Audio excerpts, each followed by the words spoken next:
Swayam Prabha. Digital India. Educated India.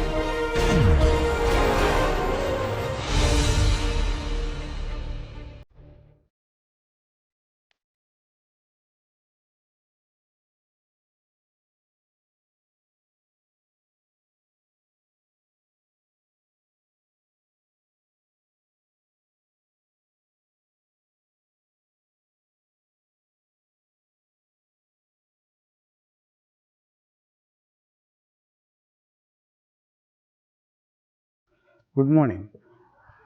Today we are going to study very important vacuum gauge. Why I am saying very important is, this is extensively being used in most of the laboratories, industries, R&D organizations, and even routine applications in day-to-day life also. Whenever you want to measure, similar concepts are anyway employed. What is this gauge? This is Pirani gauge. Almost in every country, those who are dealing with vacuum technology, they know this word Pirani. Pirani penning, Pirani penning. Combination gauge, one Pirani and penning together, a gauge which measures all the way from 1000 millibar to 10⁻⁷. And its digital display, very convenient, comfortable. Different people make different types of gauges. And accuracies differ from company to company. The quality of the surfaces involved in principles of operation are different.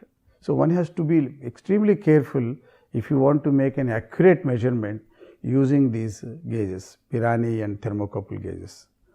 And these are secondary gauges. That is why they are very convenient, very comfortable. In an industrial scenario, people use it.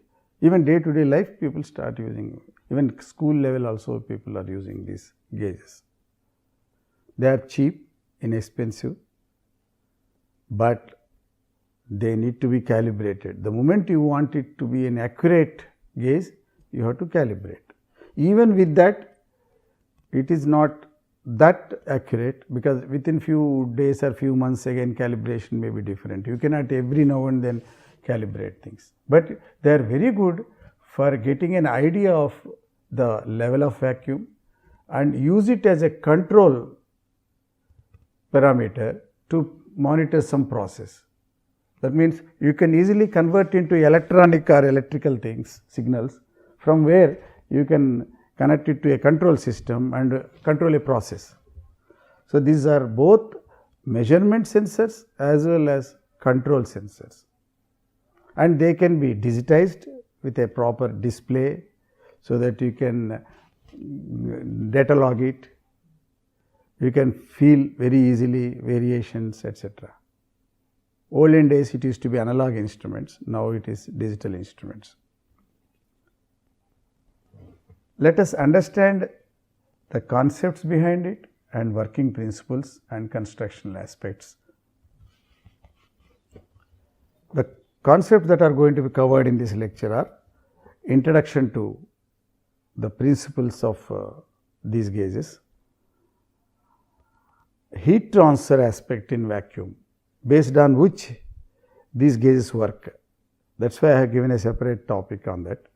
And this heat transfer is not the heat transfer that we are normally talking in day-to-day life in engineering. We talk of conduction, convection, radiation. I am not going to explain you that, because even school kids understand conduction, convection, radiation. This does not require medium, that is movement of gas layers, etc. And this is a solid conduction, material is not moving, it is conducting, all those things. And there is a lot of physics behind these three mechanisms. Radiative heat transfer is a very good subject, which has been explained in quantum level. Similarly, conduction, thermal conductivity, even now people are measuring it very accurately for various engineering materials. Of course, convective heat transfer, it is a big topic by itself in fluid mechanics and heat transfer, that is convective heat transfer. It is a big field in mechanical engineering. But we often forget there is fourth heat transfer which is called conduction, but it is not solid conduction that we normally see in life. It is gas conduction. It is there always, but it is masked because the small things are masked in bigger things, in the presence of bigger things. At high pressures, convection dominates. In very low pressures, radiation and solid conductions dominate. Okay. So, the residual gas conduction is coming in between, and that comes luckily in the region of vacuum. That means from 1000 millibar to 10 power minus 3 millibar. Below minus 3 millibar, we cannot use this residual gas conduction heat transfer as the fundamental for developing a vacuum measuring gauge. What I mean is Pirani gauge or Thermo-couple gauge, since they depend on heat transfer based on residual gas conduction. So, the mechanism of residual gas conduction needs to be understood. That we are going to cover here, but I am not going to cover in detail because of lack of time. Conceptually, I will explain. There are very beautiful articles on mathematical steps, step by step. You can understand in Wikipedia. If you just simply see Pirani gauge, you will get a lot of things. Thermo-couple gauge definitely, and then heat transfer in vacuum systems. You have hundreds of publications. Then we will see the instrumentation aspects of Thermo-couple and Pirani gauge and their limitations, and what precautions you need to take in order to say that measurement is correct. That means calibration. Finally, everything has to be calibrated, quality control. So, these aspects are going to be covered in this lecture with regard to Pirani and Thermo-couple gauges, which depend on residual gas conduction heat transfer in rarefied gases, where mean free path is of the order of the distance between heat source and heat sink. Now, I am slowly giving you an idea why only in vacuum range this is coming. That is where the mean free path is of the order of the distance between a heating source and the heat sink. In day to day life, we will not have this situation because mean free path is in microns and most of the distances are in centimeters. So, naturally gas conduction will be there. If there is a perfect static gas or something, no movement at all like a solid, then conduction can come, but otherwise it is convection dominates. Okay. So, residual gas conduction comes in a pressure range below atmosphere, that is vacuum range, from roughly 10 millibar to 10 power minus 3 millibar. We will see that. But before that, I want you to understand, again I am reiterating the fact that these two gauges are thermal conductivity based gauges. They operate in molecular picture, molecular region, not in a gas continuum region. For example, at atmospheric pressure and higher than atmospheric pressure, all these gases are in continuum range. If you look at any fluid mechanics book, first 2 pages they will say continuum concept, and they will say that if this continuum concept is not there, then this book is not to be read. CFD, all this FD and all, this is fluid mechanics. Whereas, if continuum concept is broken, that happens at low pressures in vacuum level, we have a different picture called molecular picture. That is also gas, but it is gas molecules. Here it is gas. So, gas flow we cannot say at below 10 power minus 3 torr, that is molecular picture, and above 10 millibar it is purely gas, it is a continuum gas. We can associate viscosity with it, pressure and many other things, we can thermodynamics, we can associate many things along with that. But when it comes to molecular things, statistical mechanics has to be thought over. Radiative things and several other parameters like mean free path, time to form monolayer, varieties of concepts which are not normally discussed in higher pressures have to be discussed, whether it is a heat transfer whether it is a impurity phase, all these things. But with respect to measurement, we are going to talk heat transfer. And these gauges, as I already told you, will work only from 100 to 10 power minus 3 millibar. Why? We will see later. Regarding instrumentation, both the gauges work on thermal conductivity principle only, that is cooling of a hot filament in a small shell, and that is picked up by change in resistance of this heating element in Pirani. We will see details later, and it is picked up by the temperature of the center point of this filament using thermo-couple gauge. So, this center point of heating element, its temperature or its resistance, these are our parameters. That is why it is called secondary gauge. We are not talking about pressure anymore, we are talking about resistance, we are talking about temperature, because this temperature is related to pressure, this resistance is related to pressure. How? We will see that in the construction of these two gauges. Few minutes about the concept which I already explained without figure. Now we will see in this figure same thing. If you take a thin wire concentric in a cylinder, metallic cylinder, and you pass a current through this, it gets hot, and the diameter is little less, maybe 1 centimeter type thing. Now, what are the heat transfers now? At atmospheric pressure, this heat is transferred to this nearest body, that is enclosure, that is cylinder, by conduction, convection and radiation, gas conduction. If there are support structures which are finally linked to the cylinder in somewhere or other, through that supports also there will be conduction, okay, because that conduction is solid conduction. Just like in heat exchangers, we will see effect of axial conduction, okay, all these concepts, similar things we are going to use. That comes as an error here, we will see that why. Okay. So, heat transfer from this hot wire to the cylinder is taking place in 4 modes. Background solid conduction, because the wire has to be supported somewhere concentrically, after all that end flanges will be there. So, this hot filament at the end is losing through that to the cylinder, solid conduction, and high pressure, lot of convective heat current will be there, and radiative heat transfer is always there. Even if there is no medium, it is there, even if there is a medium also, it is there. So, radiation is always present. But fourth one is residual gas conduction, which we normally do not see at high pressures. So, high pressure convection here, heat transfer, low pressures the radiation and solid conduction, because radiation is same at all pressures almost. If the temperature differences are same, radiation will be same whether you are working at this pressure or this pressure or this pressure. Solid conductions also will be there, that is why it is a constant correction.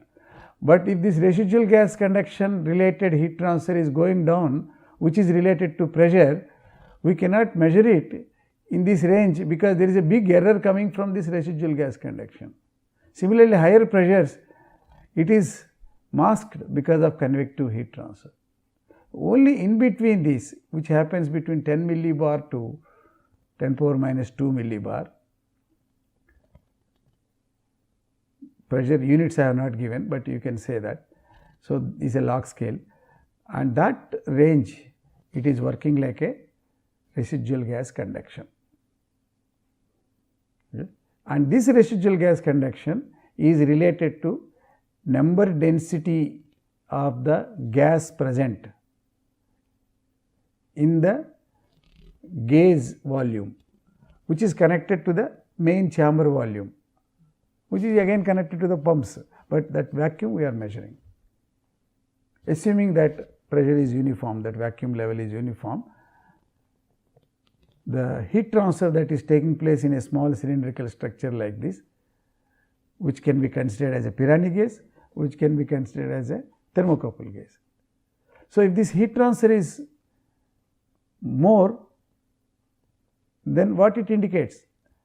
Molecular density is more, provided we are in this range. If we are in this range, then heat transfer is mainly dominated by some other mechanism which does not depend on pressure. Convection, that comes as an error, okay? Because here the mean free path is of the order of few microns. So, molecules which are leaving this hot filament spend lot of collisions before they reach the cylinder. So, it is no more residual gas conduction. What is residual gas conduction? Every molecule picks up heat from here and goes there, gives that heat. How much heat it gives, how much heat it picks up, that depends on accommodation coefficient. Molecules are freely moving and they are in molecular region, they are not in continuum region. Each molecule is independent. The diameter is so small compared to the mean free path, effectively the collisions between molecules are not there. Collisions between any solid bodies, whether it is a filament or whether it is a cylinder, they are more dominant. So, every molecule within this gas ensemble, they will touch this body, independently they will go there. But as pressure is going down, even then each molecule is touching and going, but number of such molecules are less now. Number of such soldiers are less. Then what will happen? Each molecule takes a particular amount of heat and gives it. But if number is less, because pressure is less, heat transfer is less again. I hope it is clear to you. So, with this idea of residual gas conduction and its relation to this, we are having two types of gases. One is thermocouple gas, other is Pirani gas. Now that I have explained the heat transfer concepts, I have explained the distance between the heating element and the enzyme, that whatever is the enclosure, we should design that gauge in such a way that distance, radial distance should be always less compared to the mean free path. Under those conditions only, this will act like a gauge. The thermal conductivity related, heat transfer related gauge will work only in those conditions where the gap between the central hot filament and the gauge pipe is less compared to the mean free path of those wandering molecules. It is not to be used at higher pressures where it behaves like a gas. Like if there is a cylinder, if there is a pen, I am considering it as a filament. Now, this gap between these two, if it is less compared to the mean free path, then every molecule will hit this pen and then takes the heat. But how much heat it will take? It may not be in equilibrium with this temperature molecule, that is called accommodation coefficient, which is well known to mechanical engineers, heat transfer in heat exchangers, etc. But if you want to understand, there are lots of articles in the internet, but in simple terms, if a molecule touches, it will not be in thermal equilibrium, it will again come back, it might pick up that temperature, not fully, the molecule on the return will not be at that temperature. So, depending on the accommodation coefficients, how much time it is touching, etc. Okay. How much time it is accommodating. Similarly, when it gives to the heat is given to this cylinder, it may not give entire heat there, it may give and again come back, because molecules are wandering because of thermal energy. They will not keep quiet, they are not touching. If it is adsorbed, it is touched once for all. If it is chemical adsorbed, all the more, but otherwise they are moving. And this molecular density multiplied by the K multiplied by the temperature at which they are moving, average temperature at any instant, that NKT is nothing but pressure. Okay. So, in a way, for a particular temperature differences, we can relate the heat transfer. That heat transfer is related to temperatures of this filament, because if more and more heat is transferred, it will be cooled more, and if it is cooled, electrical resistance of this metal wire will be less. So, if you pick up this resistance, delta R, that will be connected to delta T because of extra cooling. That delta T is related to delta P from a reference pressure when pumping is going on, like that, because that various domains are there. Delta R related to delta T is related to delta N, number density, delta N is related to delta P. In thermocouple case, you can directly measure the temperature of this fellow, and the temperature is related to heat transfer. If heat transfer is more, it is less, and the temperature can be measured by thermocouple, and that can be calibrated. All these calibrations have to be done with McLeod gauge, then only it is valid. So, these are all secondary gauges, but very friendly. Okay. So, coming to the thermocouple gauge, a body, cylindrical body, a hot filament supported by these two structures, through which you pass a current. This current can be AC current through a transformer, because you always you will get shock otherwise. So, heating elements are supplied with 6 volts or 10 volts with a suitable transformer, and heating effects I square R, whether it is IDC square R or IRMS square R, etc. Heating is same. For heating, you do not spend a rectifier or convert AC to DC, that is not important. And you can adjust this current through this filament by a series resistor here, because when you are adjusting the current, I square R is being adjusted, but R may change, that we have to take into account. So, the instrumentation people have to do all these things, so that finally, we are measuring heat transfer from this hot filament in a rarefied gas to this block, and that depends on number density and that depends on pressure. So, that way we can calibrate this gauge. What is it we are calibrating in thermocouple gauge? We are measuring the center point temperature by a thermocouple. It is a thermocouple, it is soldered to this. This is a heating element, nichrome or whatever you are trying to do, it should be, or tungsten, and these two are copper electrodes, and this should be sealed here, vacuum sealing has to be done, and front side it is open to the system whose vacuum we are measuring. And this thermocouple output, it is a Seebeck coefficient, it can give a value of voltage. But if you convert voltage in a closed loop, you can also convert into voltage to current conversion, because microvoltmeter, if you connect to measure the Seebeck effect, you can understand the temperature. Microvoltmeter costs 1 lakh rupee. If you convert into micrometers, ammeters, it will be only few hundreds of rupees. So, in the low values, current measurement is always easier, cheaper compared to voltage measurements. A nanovoltmeter costs 10 lakhs. A nanoampere, you can use it with thousands of rupees. When it is high voltages, it is a reverse. Okay. There, high voltage measurement, high current measurement, that is different. Low voltage measurement, voltage is costly. High voltage measurements, high current measurement, high current is costly. You need a special transformers, etc., to measure, current transformers to measure. High voltage, because there is no heating effect, there is no, it is an open like circuit type thing. High voltage things are available, that is why phase tuning R, B, Y, there are lots of voltage, they are very cheap meters.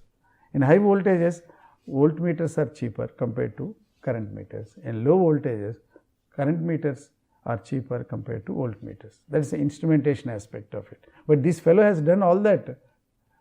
Then only he has measured this current for a fixed amount of action, the reaction is measured here, and this temperature will be cooler if more and more heat transfer is there. When it will happen?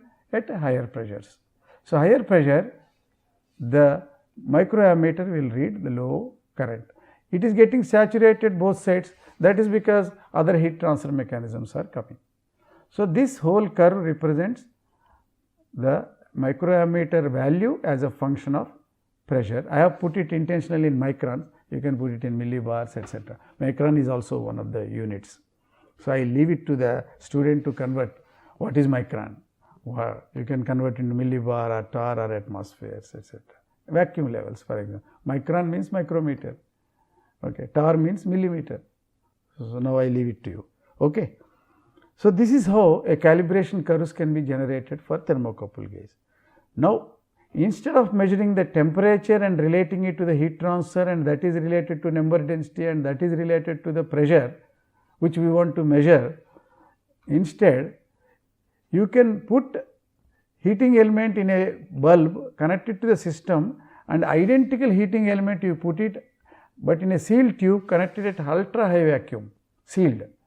This will act like a reference to this. If this is also under ultra high vacuum, then what will happen? Both the heat transfers will be identical. Ultra high vacuum almost no heat, ultra high vacuum only the heat transfer, because anyway background conduction heat transfers are dominating. So, in the lower side of this measurement, this value approaches this value.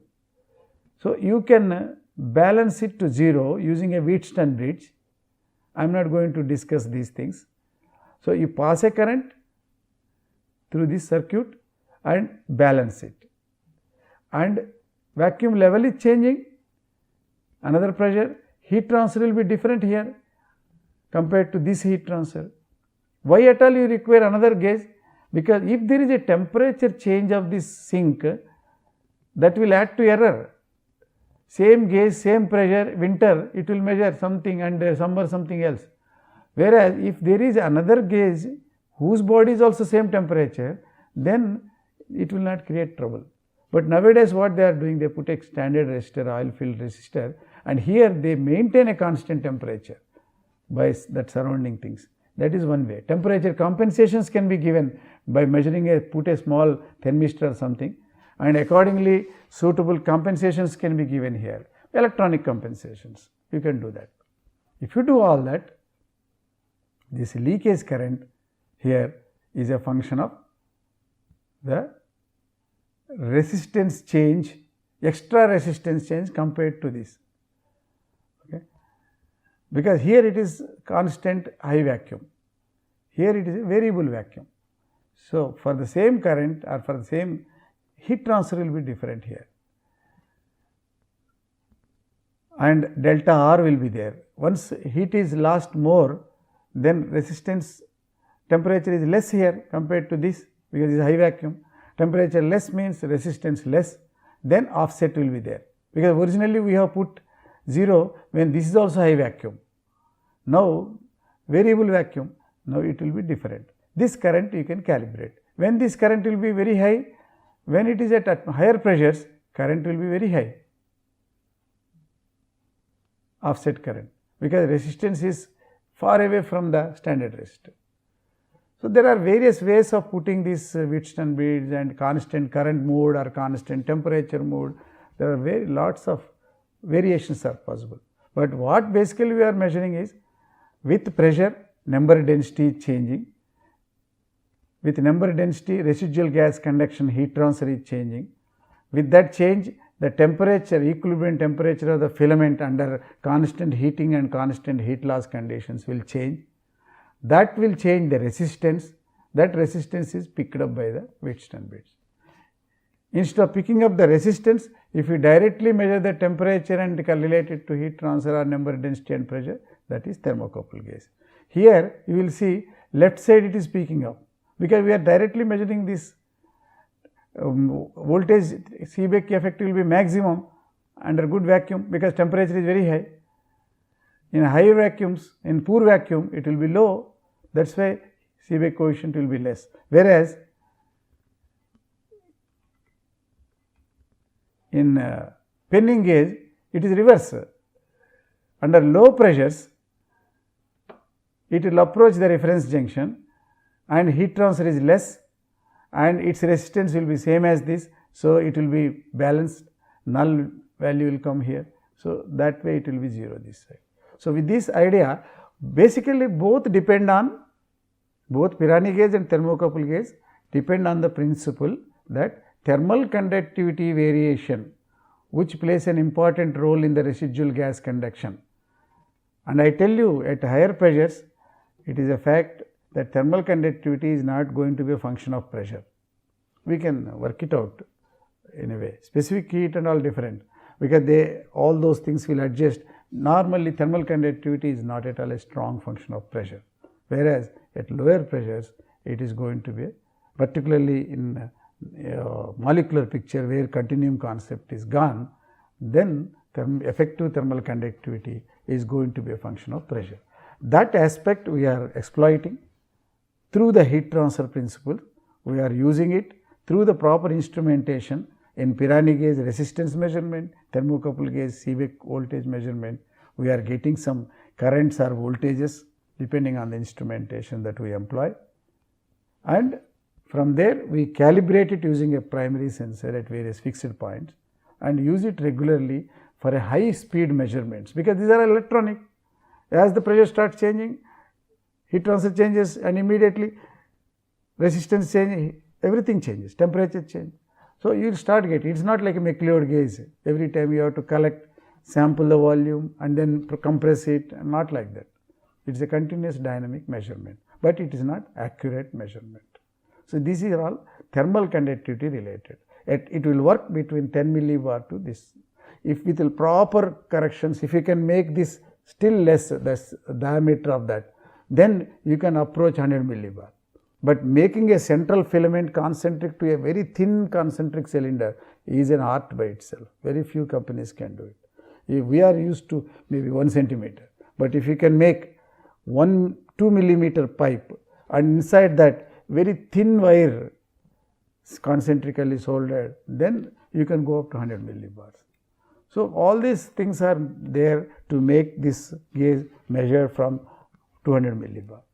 So, this how you can start using this gauge for these gauges for measuring comfortably, I would say, not accurately, in the range from 10 or 100 millibar to 10 power minus 3 millibar. Okay. And this is also called thermal vacuum, because below that, anyway, for example, this thermos flask, it is thermal vacuum, we are only minus 2, minus 3. If you create minus 5, it is of no use. Anyway, actual heat conduction through the inner thing is there and radiation will be there. And if you make minus 3 torr or minus 5 torr in the annular gap between inner cylinder and outer cylinder in a thermos flask, minus 5, minus 6 is not going to help, because our principle heat transfer, just now we have used it in our gauge principle. It says that background heat transfers are much more and it gives error. Here it gives heat anyway. So, no point in improving the vacuum in a thermos flask. So, thermal vacuum people use minus 3 torr, but in electronic industry and all, ultra high vacuum. How do we measure that? Then we have to use some other principle, that is called ionization concept, ion currents, not thermal related temperatures or heat transfers. That we will see in the next class. But however, all of them need to be calibrated depending on the type of gauge, depending on the level of vacuum, errors will be different. You have to take care of that, and once in a while you have to send your gauges and your control units and your data logger, everything to a national laboratory and compare with the standard things, and then only you will get confidence. Otherwise, if you make a mistake, instead of 10 power minus 5, if it is 10 power minus 3, etc., the process will be stopped. It has happened in several industries sometimes. When diffusion pump based units are there, instead of having 10 power minus 6 torr, if it is minus 4 torr. It has happened in company. I have gone there and we did something and improved. And one batch of interrupters, very costly, high voltage interrupters. So, it was, we are thinking it is minus 6, but it is not minus 6, minus 5, it is not producing. Cold traps we have given. Then slowly we improved, it works. So, in the vacuum technology, when you go for real industrial applications, pressure measurement accuracy is very important, particularly in high-tech applications of electronic industries and all.